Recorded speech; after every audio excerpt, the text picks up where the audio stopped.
विचित्र है, मतलब दूध का जला खाता है, लोग छाछ भी फूंक कर पीता है। पता नहीं क्या हो गया है उपेंद्र कुशवाहा को और बीजेपी को। जब एक बार उपेंद्र कुशवाहा के खिलाफ रणनीति लेकर जो भी उतरे बीजेपी के लोग, तो उसका खामियाजा उन्हें ये भुगतना पड़ा कि एक सीट तो गवाई ही एनडीए ने काराकाट की जी।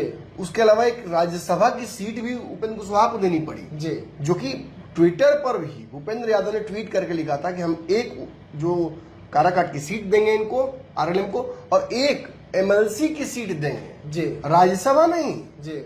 और आप देख लीजिए क्या हुआ, राज्यसभा का सीट देना पड़ा जी। तो समझ में नहीं आ रहा कि तनातनी का फायदा किसको हो रहा है। उपेंद्र कुशवाहा जीत जाते हैं तो 6 साल 5 साल के लिए एमपी बनते हैं जी। निश्चित ही बनते हैं, मैं दावे से कह रहा हूँ जी।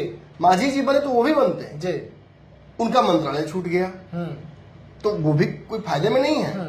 भाजपा का एक राज्यसभा का सीट ऑक्यूपाई हो गया, भाजपा भी फायदे में नहीं। और अब भाजपा पर दबाव भी है कि वो उन्हें जल्दी से मंत्री बनाए। बिहार में जो एमएलसी सीट मिलता तो हो सकता था कि बिहार सरकार के कोई मंत्री भी बन सकते थे। हाँ, देखिए उपेंद्र कुशवाहा को तो नुकसान हर तरफ से हुआ जी। भाजपा में कोई इसका कोई फायदा नहीं हुआ। पवन सिंह अलग ही लुत्कारे लगा घूम रहे हैं कि हम इसका बदला अभी लेबे करेंगे, अभी छोड़े नहीं है जी। और राजपूत वर्सेस कुशवाहा होने की वजह से केवल अगर काराकाट की सीट हारती भाजपा तो चलता भी। पूरा शाहबाद साफ हो गया, औरंगाबाद साफ हो गया, जहानाबाद साफ हो गया। वो शाहबाद तो पाटिल तक आ गए जी, बक्सर तक आ गया, सब हार गया जी। और फिर औरंगाबाद हार गए और गिफ्ट में आपको मिल गया जहानाबाद पर जी। तब सोचिए कि मतलब ये तो स्ट्रेटेजिकल मिस्टेक है ना। और ये सब हुआ क्यों?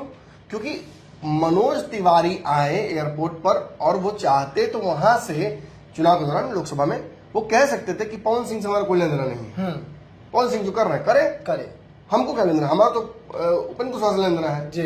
लेकिन ऐसा नहीं किया उन्होंने, और उसकी वजह से, उनके बयान की वजह से ऐसा असहज स्थिति उत्पन्न हुआ कि कुशवाहा समाज ने मान लिया अच्छा भाजपा खेला कर रही है, पवन सिंह पर नहीं बोलिएगा, ठीक है हम लोग बोलते हैं चुनाव में। और उसका नुकसान हुआ।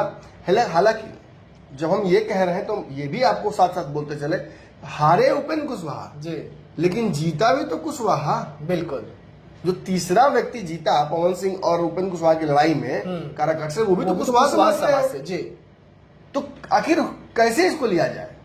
उपेंद्र कुशवाहा भी बहुत मजबूत नहीं होगा इससे जी। क्षणिक जीवित जरूर हो गए जी, लेकिन बहुत मजबूत नहीं हुए। अगर उपेंद्र कुशवाहा को छोड़कर कुशवाहा ने कुशवाहा को जिता दिया दूसरे पार्टी के, तो मैं ये क्या साबित करता है कि उपेंद्र कुशवाहा